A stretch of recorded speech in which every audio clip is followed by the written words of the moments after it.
Hi friends, रश्मि kitchen में आपका स्वागत है। आज मैं आपको सिखाऊंगी पास्ता बनाना।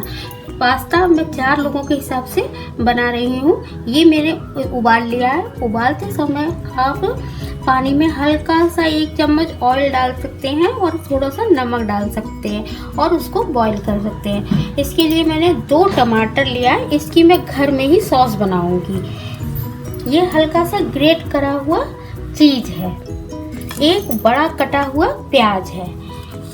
ये थोड़े से लहसुन है, हरी मिर्च है, सॉस है, मिर्च, नमक, थोड़ी सी मैंने काली मिर्च ली है और 1 पिंच गरम मसाला लिया है। अगर आप वेज पास्ता खा सकते हैं तो इसमें मशरूम है और भी सब्जियां काट कर छोटी छोटी डाल सकते हैं। और ये मयोनाइस है जिसे आप पकाते समय हल्की सी डालेंगे। मैंने टमाटर उबलने के लिए चढ़ा दिया है। ये मैं सॉस के लिए तैयार हो रहा है और उधर मैं पास्ता बनाने के लिए मसाला तैयार करने।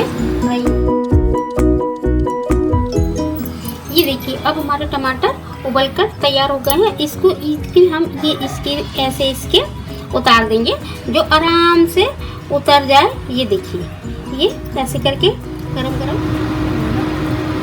ये देखिए, मेरा टमाटर का सॉस बनकर तैयार हो रहा है। इसमें अब हम डालेंगे ये कटा हुआ लहसुन, हरी मिर्च,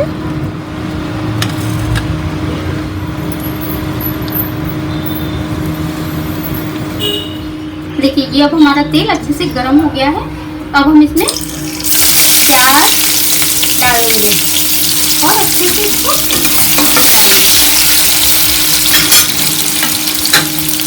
ये अब हमारा सॉस बनके तैयार हो गया और इसमें ये हम सारे मसाले डाल देंगे। नमक, गरम मसाला, काली मिर्च डाल के इसको हल्का सा ऐसे मिक्स कर देंगे। इसको थोड़ी सी देर पकने देंगे।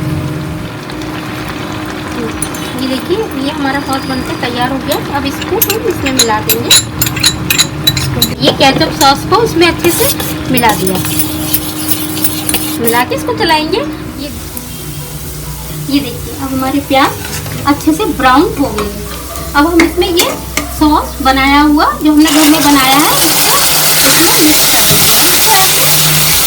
हमारा मसाला ठीक हो गया है। अब हम इसमें पास्ता डालेंगे और इसको अच्छे से मिक्स करेंगे।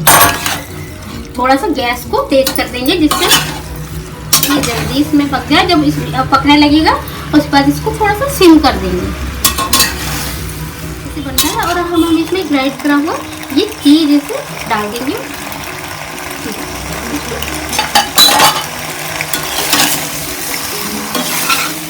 इसमें मेयोनीज 1 चम्मच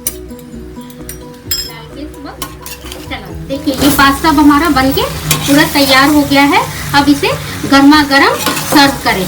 ये पास्ता बनके तैयार हो गया। इसको हम ज़्यादा चलाएंगे नहीं और ये बस इसको गैस बंद कर देंगे। देखिए, ये अब हमारा पास्ता बनके बिल्कुल तैयार हो गया है। Tasty pasta. अब आप इसे खाकर बताएं कि आपको ये कैसा लगा। अगर ये आपको अच्छा लगा तो मेरे चैनल लाइक करें, सब्सक्राइब जरूर करें। Thank you.